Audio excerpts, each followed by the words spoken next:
I have a problem with competitive Valorant. Competitive play in video games allow players to prove their skills and see where they stack up against the rest of the player base. The higher you climb in the ranks means you will face more skilled players, and your knowledge and mechanics of the game begin to play a bigger part on how you will perform.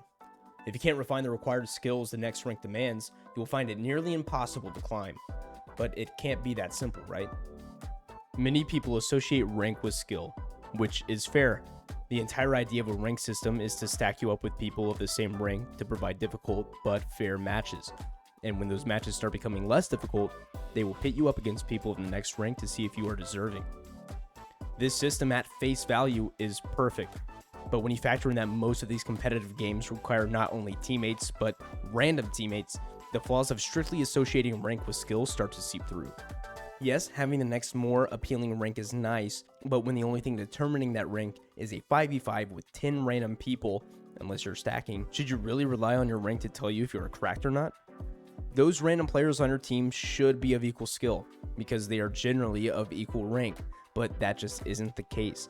Outside of smurfing and boosting, we'll get to that later, the skill disparity in any one given division is shockingly large, primarily in Ascendant and below. And yes, people are allowed to have bad games from time to time. It happens, but I know you've gone to someone's tracker after they've played like shit and notice it's not just your game, but every single one of their games, they are almost double negative. It's just hard for me to comprehend solely associating skill with rank when you have all of these factors somewhat working against your climb. I will say if you play enough with consistency and work diligently on improving, you will climb. That's a given, but it takes a lot of time some people just don't have. Keeping on the subject of teammates, toxic and throwing teammates. People like taking their anger out online. Watch my last video about this, please. Okay, bye. Resulting in them either saying shit that Satan himself would find disgusting or throwing every ranked game they don't feel like trying in. You can also dodge, but the only way to know if you have to dodge is either the agent selection screen or before round 1 is even over. After that, you're stuck.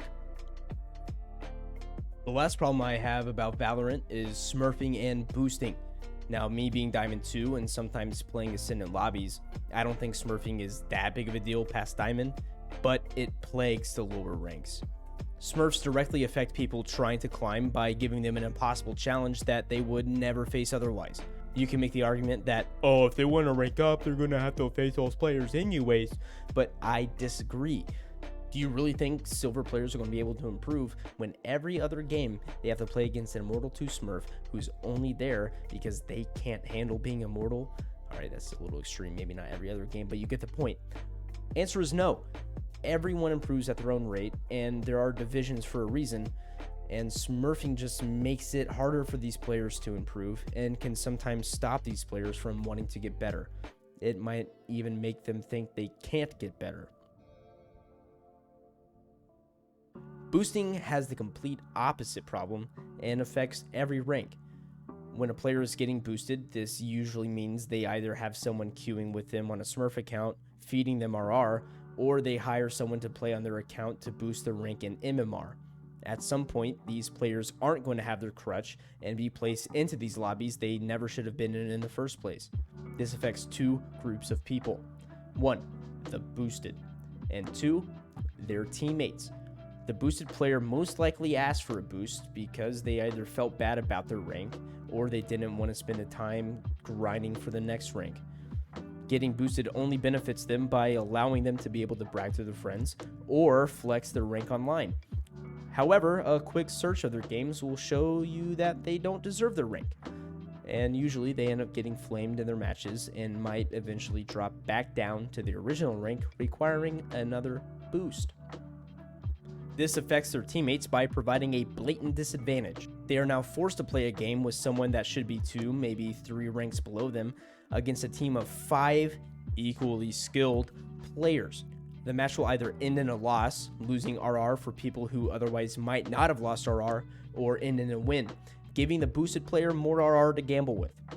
And the more RR they have to gamble with, more players that earn their rank are affected. I'm aware that Riot has implemented a system that tries to recognize and correct this problem, but we'll see if this actually works. There is a lot to cover when it comes to problems with Valorant's competitive system, and a lot of these problems are rank or person dependent, but I think I was able to open up at least a conversation, even if you don't agree with some of my opinions.